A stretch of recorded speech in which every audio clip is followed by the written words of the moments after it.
About the sunbeams or the sun rays that come through the clouds called crepuscular rays. And what I'm going to do here is prove in this video with a series of proofs beyond a shadow of a doubt that the sun is close and the sun is small. First, I'm going to show you an experiment I did with the sun rays. That's very solid proof that the sun is in fact close and not very big. And then I'm going to refute Wikipedia's account of these crepuscular rays. They say that these rays are due to perspective and that in fact they are, for all intents and purposes, parallel lines from a sun that's almost 1,000,000 miles in diameter. But the fact that we see them splaying out, they say that that's due to perspective. I'm going to show that that's impossible. And then number three, I'm going to show that it's actually when you take a look at this picture of the crepuscular rays, that actually perspective is missing from this photo. If in fact the sun were 1,000,000 miles in diameter and 93 million miles away, the heliocentric model is in trouble. So let's get to my experiment. I watched a video from my perspective. His video is called Flat Earth Sunbeams, Part 1. I was outside and I go, man, let me try that. And I just kind of ran in, I grabbed some cardboard, I cut some holes in it, and I wanted to see how the sun reacts coming through. So here I am, raising it high over my head, so I'm about 8 feet away from this, and the light doesn't diverge or spread out. You know, it doesn't splay out like we see the crepuscular rays. And this sun's far away, just like in the heliocentric model, the sun is far away, right? 93 million miles away from our clouds. But we see the sun rays splaying out from the clouds as though it were a close sun and not a faraway sun. Well, you can see when it is far away, the light beams are parallel and they don't splay out or diverge from the clouds. So then I got a little bit more sophisticated. I went inside and I cut some nicer holes in another cardboard. You know, my budget went up. And here they are, and I put some CGI here. I put some beams in there, and you can see they are dead straight. No splaying out. And then you can also, there's a part here where I have it up overhead, and I had the same results. No splaying out. So this is the example of the far away sun, that the rays, this is what we should experience coming through the clouds. The rays from a sun that's almost 1,000,000 miles in diameter and 93 million miles away, when those rays get here, they should be parallel and dead straight. But we don't see them as dead straight. We see them splaying out or diverging from the clouds. Something's not right here. Okay, here I am inside. Notice I got my light close. Look at already, you can see the light splaying out. You see that? I drew you can see the circles on the floor and on my piece of cardboard actually. Those are the original size of the holes that when I was outside, they lined up perfectly. Here, you can see them completely splaying out. And if I put the rays on it like this, the sun rays, and that's not even as splayed out as they got, it's just that the cloud is in view. And I want you to be able to see the cloud, which is my cardboard with the holes cut out of it. That way I could line up the rays. But as you can see, when I moved up a little bit off the floor and put the light even closer, the rays really splayed out. So I just wanted you to see that. Okay, so there you go. There's hard evidence that when the light source is close to the clouds, the light will diverge. The dispersion pattern you can see when I was outside, the dispersion pattern remained the same, meaning the 5 holes that I had, like that, stayed exactly the same, and that's a faraway light source. But when the light source was close, they splay out. That definitely supports the flat Earth model of a small, close sun. Okay, let's analyze this claim that science makes and Wikipedia makes that the crepuscular rays are due to perspective, that they're actually very close to parallel lines. For all intents and purposes, they are parallel coming from a sun that's almost 1,000,000 miles in diameter, but we don't see them parallel coming through the clouds. Those crepuscular rays are angled outward. They splay out. They're diverging from the clouds. And Wikipedia is saying that that's due to perspective. Okay, and Wikipedia also uses railroad tracks like these. And they say, see how these converge at your horizon, or they diverge from the perspective of the sun outward, and they're saying that that's what's going on here. Okay, so we need a quick little review of perspective. Notice in this long hallway, all parallel lines and planes angle to the eye level or the eye position of the observer. Notice that the side walls angle in, those are parallel lines to one another, and the ceiling and the floor are also parallel, but notice how they angle toward each other and they come to your eye level. All right, you have an X, Y, and Z axis. So the railroad tracks would fit your Z axis. That's going away from you, and those lines, yes, they converge. But the sun, and especially when the sun's overhead, would be bombarding us with huge vertical parallel lines, or rays, parallel rays. Yet we don't see any of that ever. So what I'm going to show you here is that this claim that these crepuscular rays is due to perspective is not true. It's impossible, because perspective will not converge or diverge or splay out lines or planes that are parallel to one another, that are perpendicular to the viewer or his Z-axis. Okay, so like in this picture of the railroad tracks here, The line's going away from you, that's I did with the green line, that's the railroad track, that's obvious. And right from the get-go, they start to converge. Now those are parallel lines, but yet we never see them as parallel. They're always converging as they go away from you. Now the black poles that I have going down the side of the railroad tracks are also parallel lines to one another. But notice that they stay parallel. They don't lose their parallel orientation. They may get shorter and they get smaller, that's true. They do have a sort of a convergence, but they don't change their parallel orientation, these vertical lines, because they're perpendicular to you. Now, this is why invoking perspective to explain the crepuscular rays doesn't work, because perspective does not splay out these vertical lines, yet whenever the sun is overhead, we should see vertical parallel rays everywhere, and yet we don't see them. So perspective as an explanation for this is invalid. What we see is the rays emanating from this omnidirectional sun. The rays fit the size of the sun, and the angles of the rays off the sun also fit the size of the sun and the shape of the sun. But they shouldn't fit the size of the sun if the sun is in fact almost 1 million miles in diameter and 93 million miles away. The rays should be huge and the sun small. So that's telling us that the sun is in fact close. Okay, and let's go back to what Wikipedia said. Wikipedia says that the rays from the sun are in fact parallel lines, but we don't see them that way because of perspective. Perspective splays them out. Okay, look at this picture. I put these rays in. Okay, so this is what's really going on, Wikipedia says. They say that rays are really parallel, and they would be from a 1 million mile diameter sun. But this is what our eyes do through perspective. It splays it out. Okay, here's another one. They say this is how they really are. They're vertical and they're parallel, but our eyes splay them out like this. Okay, so then why doesn't perspective take these telephone poles and splay them out like this? We don't see that, do we? Why doesn't it take these buildings and splay them out like this? They're vertical and they're parallel. Well, because what we see, the crepuscular rays, is not due to perspective. It's just due to the nature of an omnidirectional light source with the light coming out in all directions. And it's coming from a small sun. It's impossible that this sun is 1 million miles in diameter, as I've already showed you. So then if it's not perspective, these crepuscular rays are not due to perspective, as Wikipedia and science in general claims they are, then what are they? Well, it's very simple. All they are is radially propagated light, or another way of saying it, light rays emanating out from a common center, like the sun, or any light.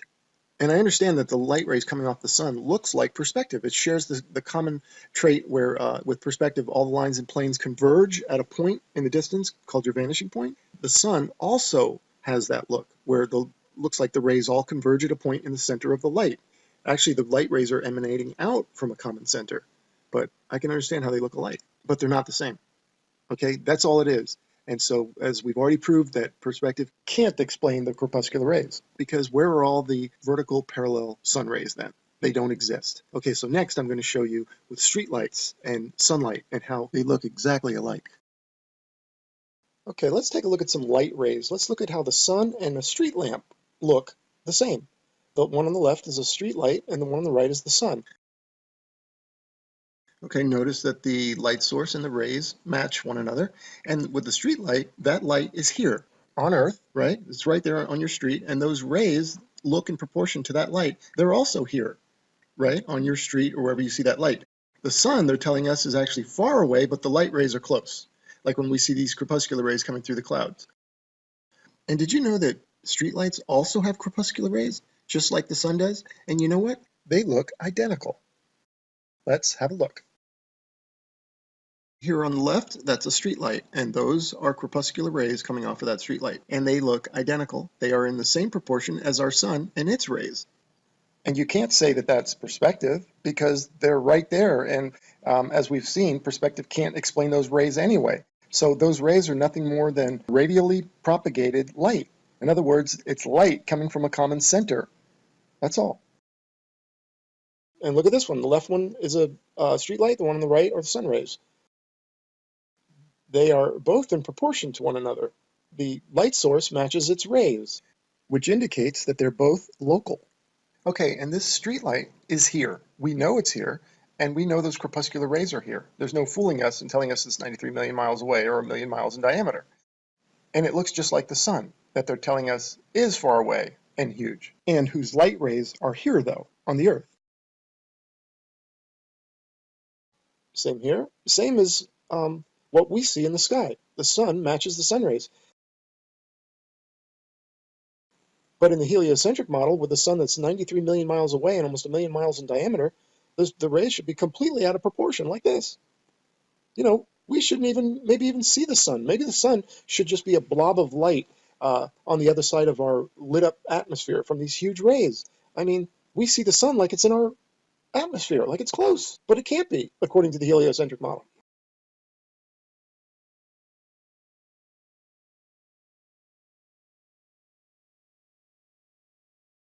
And next, I want to show you how, in this photo, perspective is actually missing. And what's ironic is the very linear perspective that they tried to invoke to explain this photo is actually missing from this photo for the heliocentric model to be true. Okay, so what do I mean by that? Well, I mean, they invoked perspective to describe or explain these crepuscular rays, the fact that they're splaying out from the clouds, because they had to invoke perspective or something, because this picture doesn't work for the heliocentric model. This picture of these crepuscular rays is a problem for their model because the sun is supposed to be a million miles in diameter. But the problem is they've invoked perspective, but perspective doesn't work because, as I've already showed you, it doesn't explain the parallel vertical lines that we should see all over the place. Perspective will not splay those out, right? So these vertical rays should be everywhere, the parallel vertical rays, but we don't see them. The perspective that's missing is like the sun is out there and it's almost a million miles in diameter, right? So its sunbeam, it shoots out a sunbeam, and that sunbeam is 100,000 miles wide, let's say. But what we see from here looks very small, right? But not when it gets here. When it gets here, it's going to be massive, okay? But yet, look at these sun rays coming through the clouds. They're small, they're skinny, they're tiny. They match the local sun that we see in the sky here. So that's what I mean by perspectives missing. And let me give you a couple of real-world examples to help you figure this out. Okay, now imagine you're at a football game, an American football game, and you can see the player, the quarterback, down on the field, and he's as big as a peanut, okay, on the field, even smaller. Okay, and the football is the size of a short grain of rice, and he's got this great arm, and he turns around and he throws that ball up to you in the stands, and he can throw it all the way to you. Now, I got a question for you. When the ball gets to you, is it going to be the size of a grain of rice, or is it going to be the size of a regulation football? Well, it's going to be the size of a regulation football, right? But that's not what we see in this picture with the sun rays. Those sun rays fit the size of the sun. And now let's take a look at this soccer player. All right, for those of you who don't know American football, there, he kicks it, he's far away, and the ball gets to you, it's going to be the size of a soccer ball, right? This is proper perspective. This is the perspective we're not seeing when we look at the sun. The sun that we see in the sky is close. Okay, here's a train leaving a station far away down the tracks, also analogous to the rays leaving the million-mile diameter sun. Okay, the rays would be massive just like the train is massive compared to that little train station. Right? That's proper perspective. Now, look at these shafts of light coming from the sun, the rays. The sun on the right here, each of its rays that you see coming off the sun would be about 100,000 miles wide, just like this. You could fit 10 Earths side by side in that ray. Okay, so when we look at these rays, they're not 100,000 miles wide, and they're diverging out from a small sun that we see in the sky. I mean, that proves right there, the sun is close and small. Now, I know somebody's going to seize upon this and say, hey, wait a minute, but we don't see perspective with the sun traveling over the flat Earth. We should see it shrink to a dot and disappear. We don't see that. Well, I was going to save this for another video, and I maybe still will, but let me introduce to you celestial perspective. It's different than regular perspective that we're used to every day. Regular perspective, we see a train on the tracks, and as it goes away from you, it gets smaller and smaller and smaller until it disappears. But the sun, on the other hand, is different because the sun, when it's quote-unquote next to you, is high overhead and has already experienced a reduction in size. Now, as it goes away from you, it follows the convergence lines down to your horizon, essentially keeping it the same distance from you. So the two movements offset each other. The one, the sun moving away from you, and then the visually lowering as it follows the convergence lines down to your eye level horizon. Also, the sun is too big to shrink to a dot anyway, right? It's going to go below the observer's horizon before that happens. Now note this about the convergence lines. Notice that on this wall of lines, the higher up they get, the more steep they get. They orient themselves away from the horizontal and more to the vertical. So the train on the tracks, as that goes away from you, it's right on your eye level. It's actually on your z-axis. Here's a picture of the z-axis, x-axis, and y-axis. It's on your z-axis, so all you can see is the train get smaller and smaller and smaller. You can't see any movement laterally or vertically out of that plane. But the sun is different because the sun, even though it's cruising over the Earth parallel to the ground, it's on a much higher plane. So when it's overhead, it's already had a visual reduction in size. So now when it goes away from you and it follows those convergence lines down, it'll appear to be the same size because the going away and the lowering kind of offset each other. And same as this train. If you put this train high up overhead, that will cause it to already have a visual reduction in size also. So now when it goes away from you, it too will maintain its size. Kind of like if you're flying a kite, right? And you have the kite and it's a mile overhead, well, it'll appear a certain size, right? But let's say it takes a nosedive, but the string stays taut, so it goes all the way to the ground. Now it's a mile further down the road from you, but it's still the same size visually, right? So that's kind of how this works too. So let's recap. In my experiment, I showed that when the sun is close, the rays splay out, but when the sun is far, the rays are straight parallel beams. Yet this is what they show us, this picture of crepuscular rays, and say that that's a faraway sun. Then I showed you how perspective can't explain what we see because it doesn't splay out things like these poles or these buildings. And then I showed how the sun mimics perspective. It has the same look. The light rays radially propagate outward, or they radiate out from a common center. And that's what we're seeing with the sun. It's not perspective. And then I showed how the streetlights, the crepuscular streetlights, match the sun. The same crepuscular rays from the sun and from the streetlights, and they look identical. Both local light sources and local rays. Then I showed you celestial perspective, and that's different from regular perspective, like the train going down the tracks that's on your same plane as your eyes, and as that goes away, it can only shrink. It gets smaller and smaller. But the sun is high up overhead, so it's vertically already had a visual reduction in size. So as it goes down to your eye level horizon, it'll maintain its same size. Okay, and that wraps up celestial perspective, and that wraps up this presentation. I believe we made a strong case. A lot of evidence here, if not complete proof. And thank you so much for watching. There's only one thing left to do. Let's kick the ball out of here. Take care.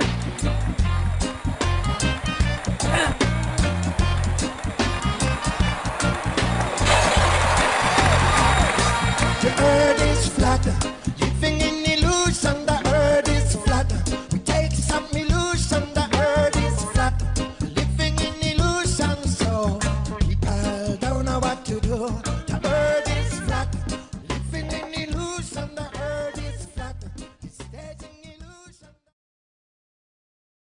Hey everybody, this is a video about the sunbeams or the sun rays that come through the clouds called crepuscular rays. And what I'm going to do here is prove in this video with a series of proofs beyond a shadow of a doubt that the sun is close and the sun is small. First, I'm going to show you an experiment I did with the sun rays. That's very solid proof that the sun is in fact close and not very big.